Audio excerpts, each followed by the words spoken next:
Today on CityCast Denver, we've been talking a lot about energy lately, between the high price of natural gas and the push for electrification.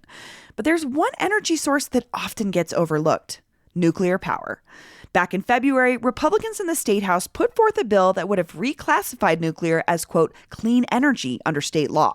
They've also called for the state to look into some of the more promising new nuclear technologies. But Democrats keep saying no. Which is interesting because it wasn't that long ago that nuclear fission provided power to Denver. Our producer Paul Caroli made a short audio documentary a few years ago about the people who powered Colorado's first and still only nuclear plant. It was called Fort St. Vrain outside of Platteville, and we're happy to bring you that story today. Today is Monday, March 6th. I'm Bree Davies, and here's what Denver's talking about.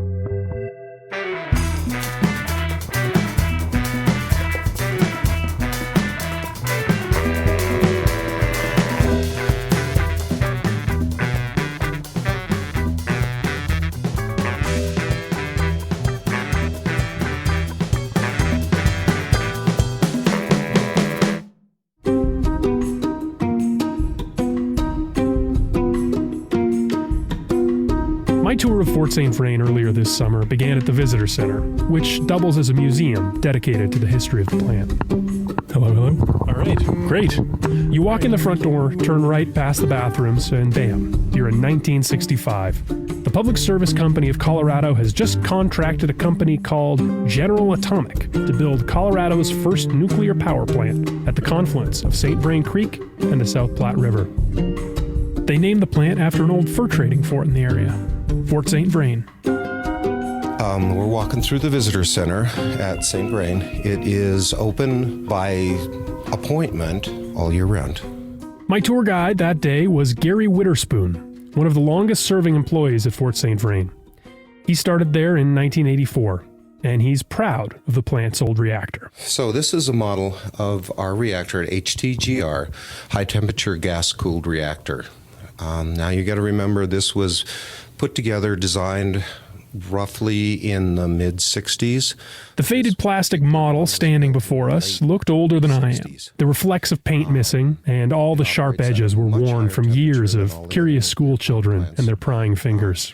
It was truly a next generation, even beyond next generation kind of reactor design for its time. At the height of American enthusiasm for nuclear power in the 60s and 70s, almost every reactor was designed to be cooled with water. What made Fort St. Vrain's reactor special was that it was cooled with helium, which is a lot safer than water, and its graphite core. The sweet thing about the graphite core is that the hotter you make it, the stronger it is. Okay? So this idea of a meltdown or losing the core or melting the core, whatever, was completely impossible in this design. And yet, despite that ultra-safe design, the Fort St. Vrain Visitors Center and Museum does not just tell the story of a frontier-pushing technological advance. Instead, it offers insights into the real question at the heart of Fort St. Vrain's high-temperature, gas-cooled reactor. Oftentimes, the question gets asked, why didn't we continue to run? Why did it fail? Why did Fort St. Vrain fail? Looking back at documents from the 1960s, I saw a lot of hope and excitement about the future of the plant and of nuclear power. The whole enterprise was so promising, and this plant was so special and different. We're talking about 330 megawatts of carbon-free power, and it was supposed to be a model for other larger nuclear plants around the country. So what happened here? What happened when they started smashing atoms just north of Platteville?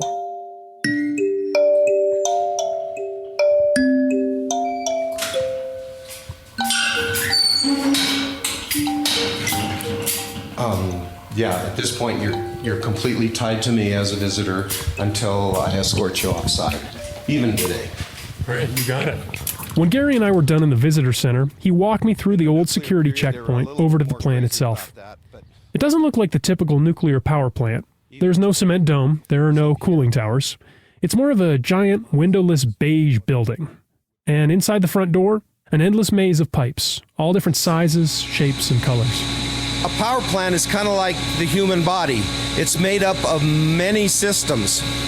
Just like you have a circulatory system and a nervous system and a pulmonary system, and all of those systems together combine to make the power plant work. Hundreds of contractors descended on Weld County to start building this behemoth in 1968. They got the reactor up and running for testing in 1972, and by 1976, the plant had generated its first watt of power for the grid. And that's when the hard work really started. Okay, my name's Stan Koleski, and I started in 1978 and worked till 2011 when I retired. Stan came to Fort St. Vrain after a tour of duty on a nuclear-powered submarine. So you had to know a lot of stuff on a submarine. Well, we got qualified, and that was all good. And then when you hit this power plant, it was just like... complicated. Think about it from their perspective. They had regulators from the Nuclear Regulatory Commission breathing down their necks. They had anti-nuclear activists in the community watching their every move. They had higher-ups from the Public Service Company pushing for speed and efficiency. They had public officials from other states looking at them and saying, hey, maybe we should build one of those high-temperature gas-cooled reactors. And those were just the external pressures. You know, a lot of guys have a desk work. If it's snowy, they don't need to go in. They don't have to relieve anybody. So, yeah, if they think they need to go into work, they'll try. They're still... Not going in wasn't an option for Stan on Christmas Eve, 1982. He could see a massive blizzard was rolling in, but his name was on the schedule.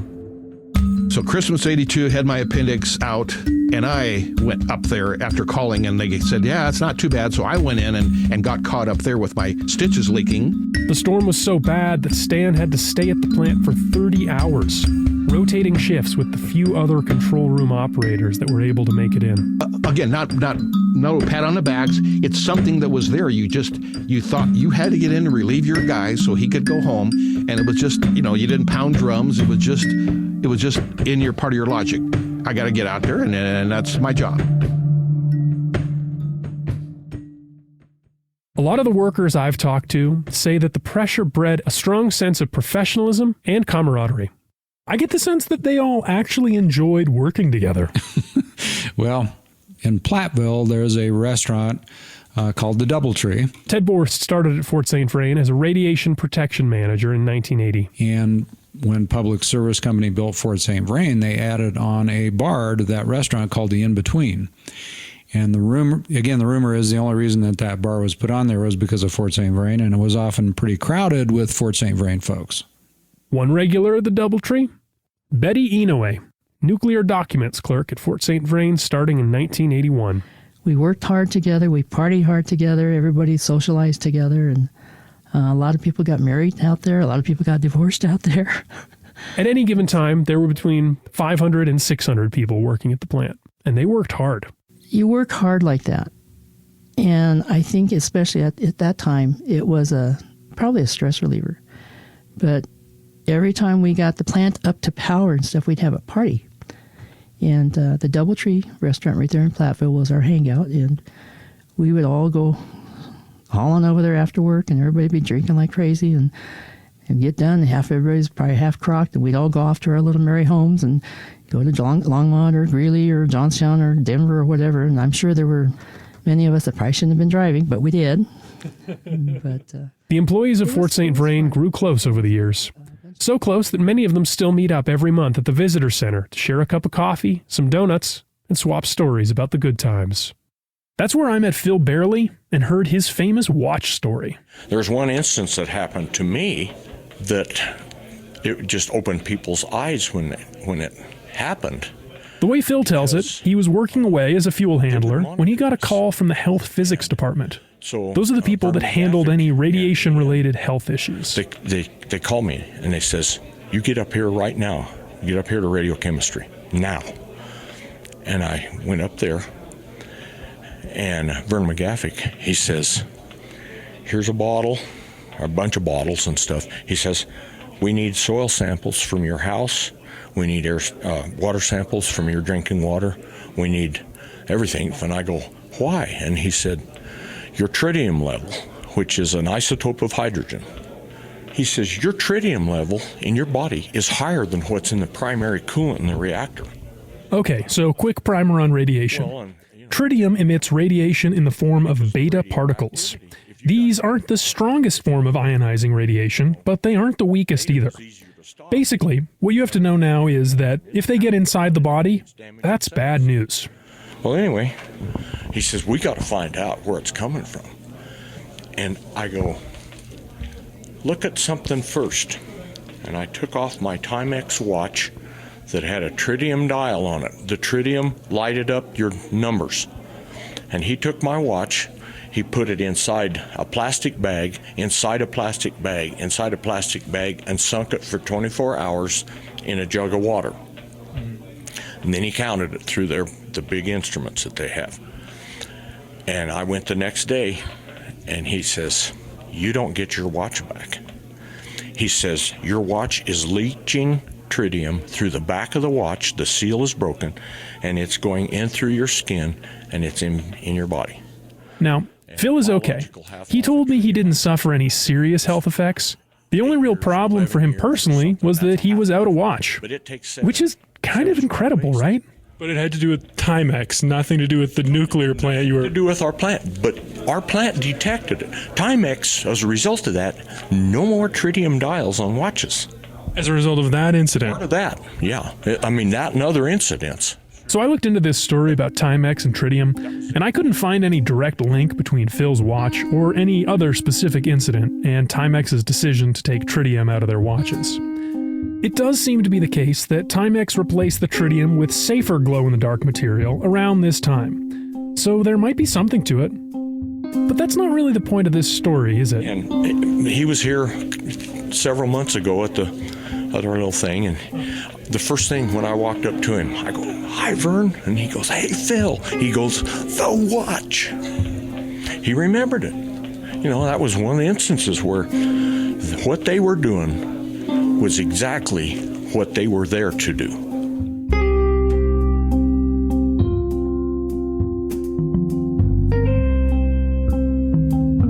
Despite the efforts of people like Phil and Stan and Betty and Ted, things at Fort St. Vrain were about to change. Let's go back to March 1979. There was this movie coming out called The China Syndrome. The China Syndrome.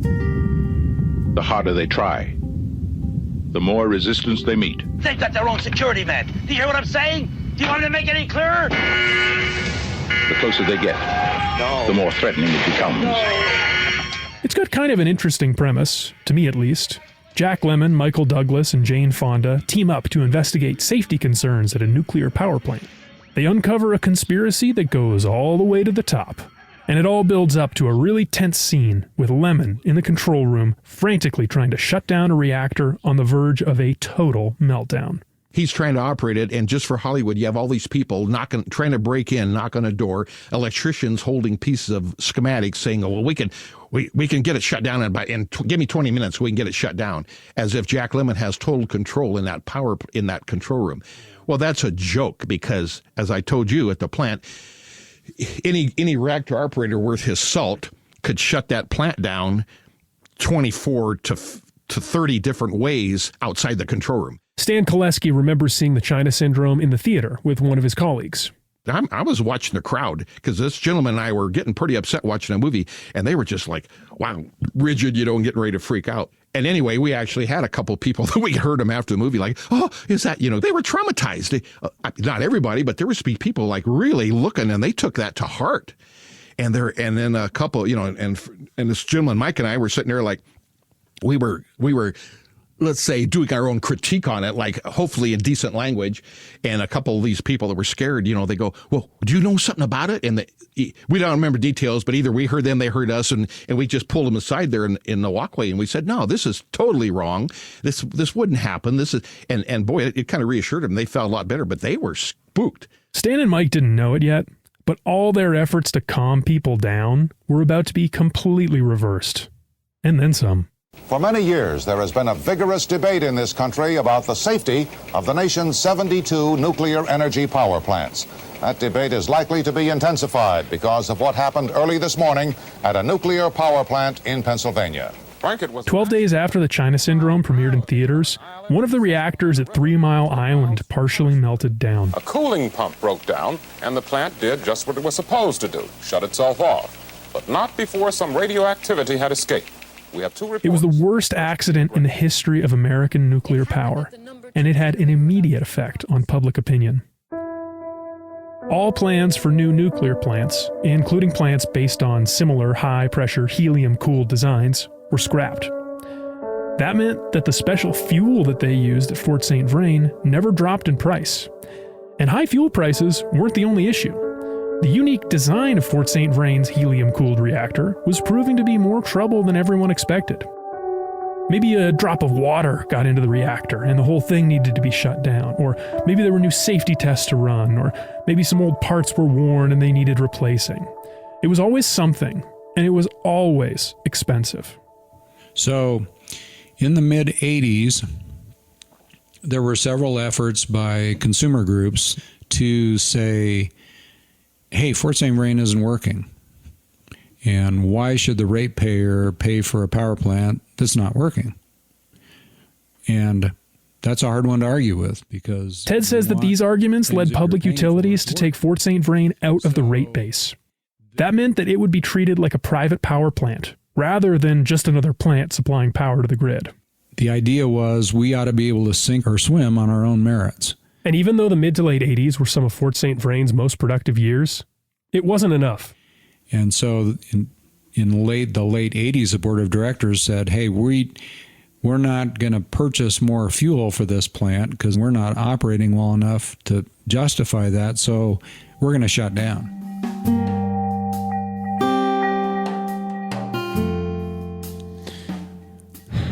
Something else that's happened in the last 30 years since the decommissioning is like a huge increase in awareness and worry about climate change and nuclear energy. You know, it's carbon free. So do you think that, like, back when the decision to decommission the plant was made, do you think if the awareness of climate change was at the level it is now, that those decisions would have been different, or if it would have impacted those decisions at all? No, I don't think it would have impacted those at all. Because, again, it was strictly an economics issue.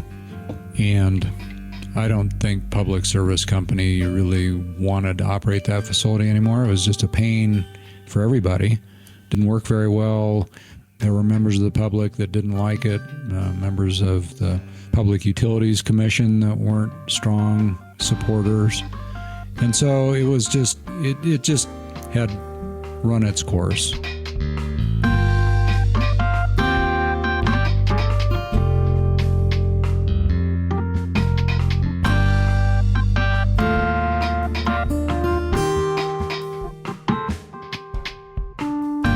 The reactor powered down for the last time 30 years ago this month. Some of the spent fuel was shipped to the Idaho National Engineering Lab. The rest is still on site today in a Department of Energy facility built specifically for the purpose of protecting it. In a remarkable feat of engineering and ingenuity, the reactor itself was flooded, and scuba divers swam inside with blowtorches to disassemble and remove it piece by piece. As for the workers themselves, many were redistributed to other plants and offices within the power company. Many more retired early or moved on to other jobs in other states. Some went on to work on the cleanup at Rocky Flats in the mid-90s. And a few, like Gary Witherspoon, stuck around to see their plant repurposed and repowered with natural gas. You're now entering the turbine building. This is where the old steam turbine, our repowered steam turbine, is running. And you hear that vibration and noise. That's music to my ear as an old operator. The gas-powered Fort St. Vrain of today has the capacity to produce about 3 times as much power as the old nuclear reactor. But something is missing. We'll step over here, take a look into the reactor, or what was the reactor. By far the highlight of my tour of Fort St. Vrain was the old refueling floor. This is the cavernous room where Gary and his colleagues once used giant robotic arms to put fresh fuel into the reactor. All that machinery is gone now. All that's left is a massive reactor-sized hole plunging deep into the earth. Okay, from that corner, you can probably see to the bottom. Oh my God. Holy cow. This is, I have to tell you, I didn't expect it to be this big. It is. It's like 290 and a couple of feet to the bottom. Gary and I stood at the edge for a few minutes and gazed into the shadowy depths below. The natural gas-powered turbines were spinning on the far side of the plant, far off in the distance, and we shared a moment of relatively quiet contemplation. It's a moving sight.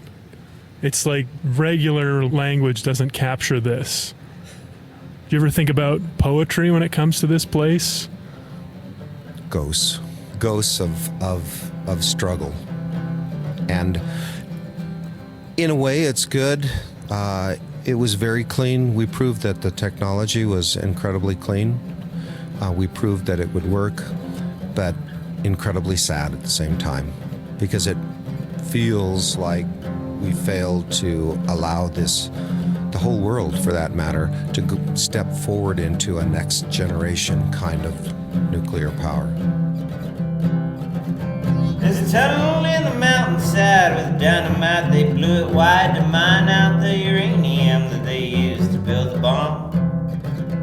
And if you're hungry, you can step inside and hope to find that golden light and hope to learn the endless joy of the power to destroy. And here's what else Denverites are talking about: youth gun violence. East High School student Luis Garcia died Wednesday after he was fatally shot near the school on February 13th.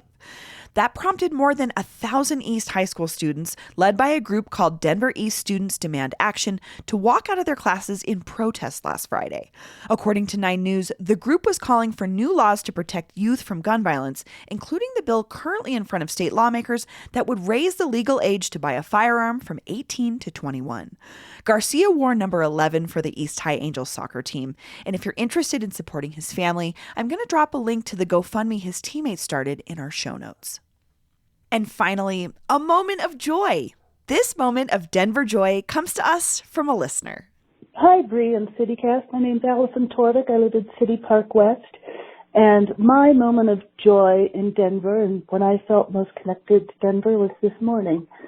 I'm a crossing guard at Downtown Denver Expeditionary School at 19th and Lincoln. And it was just, one of those slow days where everything's going a little slowly and a little grumpily.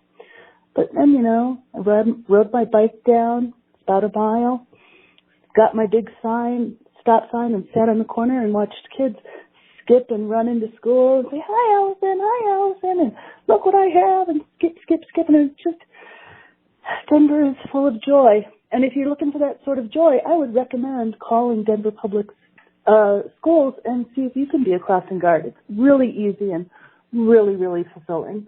Thanks. I'm always on the hunt for more Denver joy to share, and I want to hear from you. When's the last time you felt love for Denver? Or when's the last time you really felt a part of this city?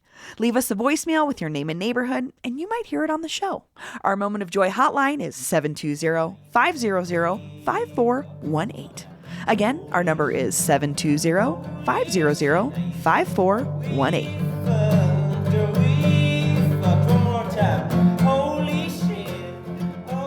That's all for today here on CityCast Denver. The song playing right now is an original and very explicit composition by Jesse Wooten of the local band Creekbed, which you'll find a link to in our show notes. If you enjoyed the show, why don't you take a minute to tell your favorite local crossing guard about us? Rate the show wherever you get your podcasts, and subscribe to our morning newsletter, Hey Denver, by texting Denver to 66866. We'll be back tomorrow morning with more news from around the city. Bye-bye. There's a tunnel in the mountainside with dynamite. They blew it wide to carve out the uranium that they used to build the bomb. And if you're hungry, you can step inside and hope to find that golden light and hope to learn the endless joy of the power to destroy. Oh no, that's radium. I was like, Marie Curie? Why don't you tell the ghost? Why don't you tell the glowing ghost of Marie Curie about us?